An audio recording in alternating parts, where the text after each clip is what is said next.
మీ లక్ష్యం సరైనదే అయితే దానిని చేరే మార్గం కూడా ఖచ్చితంగా మీ ముందే ఉంటుంది. సరిగ్గా ప్రయత్నించి చూడండి. విజయం మీ సొంతమవుతుంది. నీకు 9 కుందేలు కనిపించి వాటిలో నువ్వు ఒకదాన్ని పట్టుకోవాలంటే నీ దృష్టి మొత్తం ఆ ఒక్కదానిపైన మాత్రమే పెట్టు. నీ ఉద్యోగులను నీకోసం కాదు, ఒక ఉమ్మడి లక్ష్యం కోసం పనిచేయించు. నీ గురించి అన్నీ తెలిసిన వాళ్ళే నిన్ను మోసం చేస్తారు, జాగ్రత్త.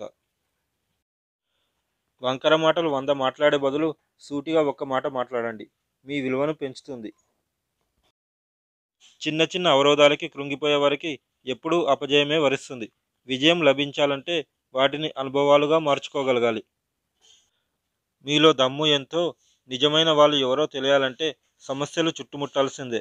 ఆలోచించండి, అంతా మీ మంచికే. పోగొట్టుకున్నదేదైనా తిరిగి దొరికిందంటే దానిని చాలా జాగ్రత్తగా చూసుకోవాలి. మరోసారి పోగొట్టుకుంటే అది మనల్ని చేరదు. అది బంధమైనా వస్తువైనా. మంచివాళ్ళు మహారాజు అయినప్పటికీ కష్టాలు తప్పవు. నీతిపరులు నిజాయితీగా బతికినప్పటికీ నిందలు తప్పవు. మీ జీవితం ఎప్పుడూ ఒకేలా ఉండదు, గుర్తుంచుకోండి. నవ్వేవాడికి ఏడ్చే రోజు, ఏడ్చేవాడికి నవ్వే రోజు తప్పక వస్తుంది. కాస్త ఓపిక పట్టాలి, అంతే. మీరు చేసే పనిలో నిజాయితీ, మాట్లాడే మాటల్లో నిజం ఉన్నప్పుడు ఎదుటివారు ఎంత పెద్దవాళ్ళు అయినా భయపడాల్సిన అవసరం లేదు. నమ్మకం అనేది నీ మీద ఉంచుకుంటే అది నీకు బలం అవుతుంది. వేరొకరిపై ఉంచితే అది నీ బలహీనత అవుతుంది.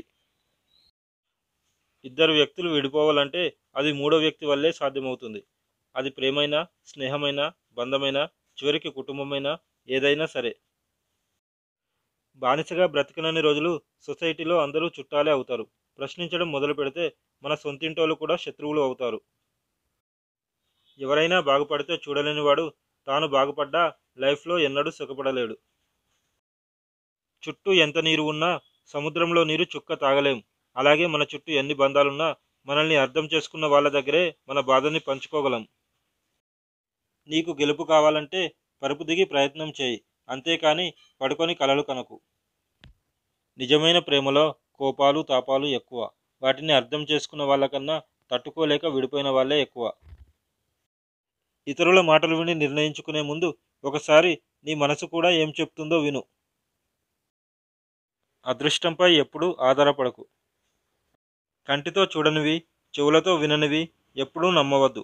ఇతరులకు చెప్పవద్దు. ఎందుకంటే కొంతమంది చెప్పే మాటల వల్ల కొన్ని స్నేహాలు చెడిపోతాయి, కుటుంబ బంధాలు తెగిపోతాయి. బరువైన బాధలు మోసేవారే విలువైన మాటలు చెప్పగలరు. మంచితనాన్ని అలుసుగా తీసుకొని వాడుకునే వాళ్ళు జీవితంలో ఎప్పటికీ బాగుపడరు.